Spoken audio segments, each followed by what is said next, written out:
I'm Vicki Davis, Martin County Supervisor of Elections. Thank you for joining us for Project Vote History. Local residents reflect on cherished memories they have gained over the years regarding public service, the election process, and the importance of voting.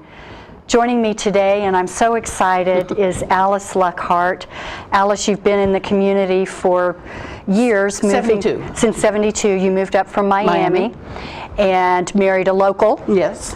And Greg Lockard. Did Greg actually, was he born and raised here in Martin County? Born in Martin County Hospital. Yep. Almost on the steps. The mother didn't quite make it up there. Is that almost, right? Yes.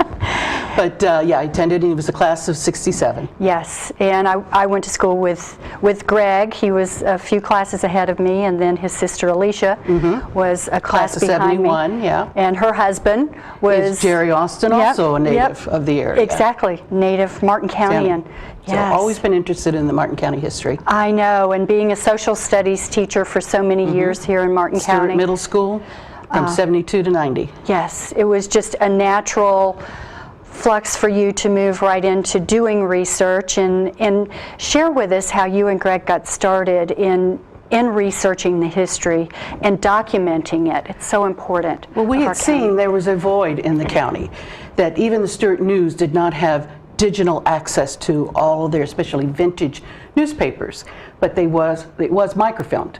So taking the microfilm at the Blake Library, going page by page starting back in 1913, we picked out and copied the best articles.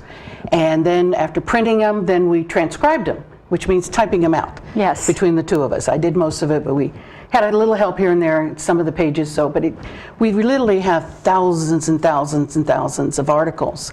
And it's been such a resource, because being digital, if there's a particular topic I need or a person, you know, I've got it all on my computer. I put in my keywords, and I've got everything pulled up, ding, bing, bing, that I need. What a treasure you and Greg are to our community, because you have documented all this research. And I know we've had many conversations and shared information about elections. And what are some of the really interesting election trivia that you've come across in doing your research? And I know you've got a lot to share. I wrote it all up, again, things that I found in newspaper articles and timelines that we have and all kinds of other sources. So I put a lot of it together. And I'm going to go kind of in order. Starting back in 1913, okay, that's our early years. We were part of Palm Beach County then. Right. We're not Martin County. Right. But we're the upper section, the northern section. Now, there was a big vote in 1913 for all people in Palm Beach County, that includes us, to decide whether we were going to be wet or dry. That meant have liquor or not have liquor sold in the county. Because remember, this was before Prohibition. Yes. So there were still a lot of people who could vote individually on this. As the vote comes out, the upper section, which is the Stewart area, decided to go dry. No alcohol to be available in this upper area. The southern portion, which is what we think of as Palm Beach County, they went wet.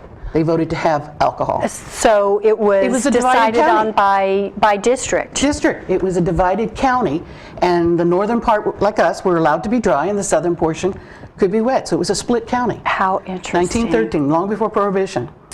Then in 1914, we do become our own city. We become incorporated, the city of Stewart. And you had only males, of course. This is before the female vote. And they all gathered together in the Christian Endeavor Hall. And this was May 7th, 1914. They were all 58 males of Stewart, 58 of them, who could choose then first to vote to be incorporated, which they did. They were all in favor of it. Then they actually selected who was going to be the mayor and the councilman and so on and so forth. So our first mayor was chosen by just those 58 men, and it would be J.B. McDonald. Now, he'd serve as the first, and he didn't even get the full, by the way, 58 votes. He got 33 out of the 58 votes. But that was the majority. Took the majority, right. Now, he was a very distinguished citizen in Stewart, well respected. Everybody liked him. What's unusual, he'd only been in Stewart 3 years. Is that right? He'd come from the Midwest. But he'd right away, off the bat, become involved in civic organizations, churches, and different community activities. So he was well liked and served well as the first mayor. Then by 1917, still as an incorporated city, the citizens of Stewart decided to vote again of whether to be dry or wet. And the vote this time came out 74 to stay dry, 22 to be wet. So we're just the city now on that Right. one, so we didn't have to Right. worry about what the rest of the county wanted on that.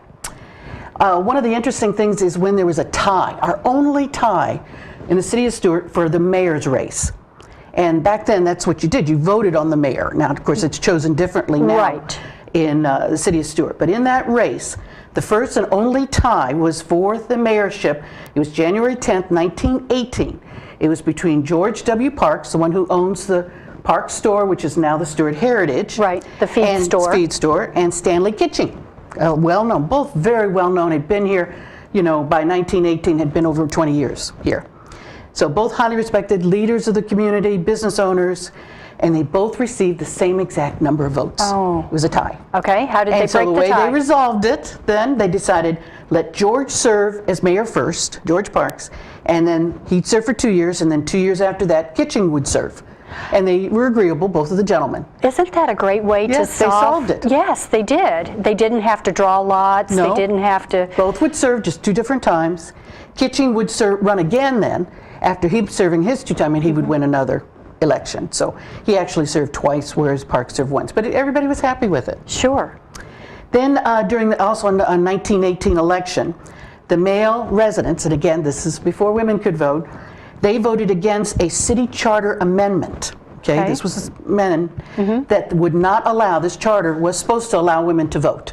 Even Okay. before you had women's right in the country, you could do it individually in certain areas. Yes. But the men in this county, here in that city, decided, no, women can't vote yet. And what was the? I didn't find the numbers Okay, on that, but okay. it was voted against, this special charter for the city of Stuart allowing women to vote. So women still had to wait, but not too long. Remember, by August 1920, that is when women's rights was ratified by the states. It had been approved the year before, 1919, by Congress. Now, we had a total, that first month that you could start registering women was November, Okay. 1920. And there was a total, just during the month of November, okay, that's when most would do it, was 63 ladies in the city of Stuart who registered to vote. Now, you get one guess of who you think was the first lady to vote, to register to vote. To register to vote? Very famous, known for her being active in getting women's votes and temperance movement. You'll have Cynthia Haney. Okay, Haney Circle. Named Haney for her. Circle. She was the very first, and again, I get this from Vicky's records. She Yes. allowed me to go through and make copies of all those records, and I can verify all of that. And what was so interesting with those records too, Alice, when we went through the books, because it was literally Handwritten. Not in real great order, but registration books, right? Yeah. They had to put their occupation on. They didn't put their date of birth, but they had put to their age. record their age, Age, yes. and their occupation. And it's so interesting to go through and see the occupations of each one of the registered voters. Here's Mrs. Haney, at that she's time. 80 when she registers. Is that and she right? had been working her whole life to get women's rights to vote. Well, good for her that Yes. she was the first Another one to interesting, register. in November, besides the total of the 63, we had 2 African-American ladies register. Lulu Thompson, and we also had Lizzie Broadington. Now, I'm not familiar with the Broadington No, I'm name, not. but the Thompson, Thompson family, is. of course. Yes. So I thought that was neat to find. Here are 2, you know, Yes. African-American ladies ready to be part of that group to vote. And that was all in November. Others, registered later, but this Sure. is that first group, which I thought was interesting. Yes. Now, we talked about the city of Stuart being incorporated, and, people have to approve of that. Palm City, the area of Palm City incorporated in May of 1921. Now, you have to go through certain regulations and meet certain standards and get approved by the state legislature, which they were.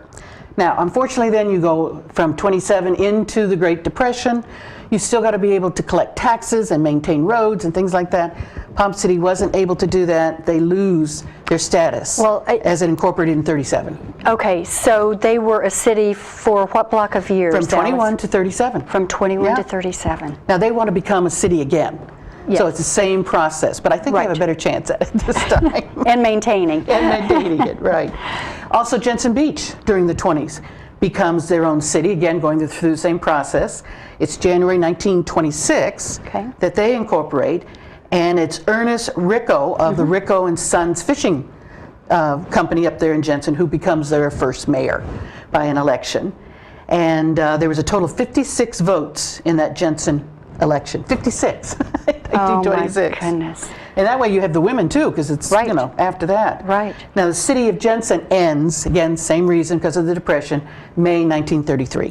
So Okay. they were a shorter time that they were won. It's in 26 also that the city of Stewart votes to change going from elected mayors to a city manager type of style, which we still have today. We've had it for 90 years. 1926 to 9 is 90 years. So your mayor is chosen from among your elected commissioners, you know, rather than a public vote, which it had been prior to that. So they had the public vote for, you know, roughly 10 years, and then they went to city manager style, and that's the way it's been ever since. And that must be when they put their city charter in place. Yes. Had to be done then, yes. Well, we're quickly running out of time here. Unfortunately, we're going to have to bring you back to continue to share more information, but what you've shared today is so enlightening, and I hope the listeners and the viewers really take advantage of this information that Alice has shared. You're, like I said, you're such a treasure to Thank you. to our community, and thank you for all of the research and the documentation that you have done, you and Greg, on behalf of Martin County itself. Yeah, not just Stewart. And always make sure if you get a chance, go to the Stewart Heritage Museum. Yes. Because then you get to see up personal the artifacts that makes up this area. So true. I love going to the feed store. In fact, I took a cousin of mine from out of the area who came to visit there just this week. So, Good. well, thank you again, Alice. Thank you. I'm Vicki Davis. Thanks for joining us for an episode of Project Vote History.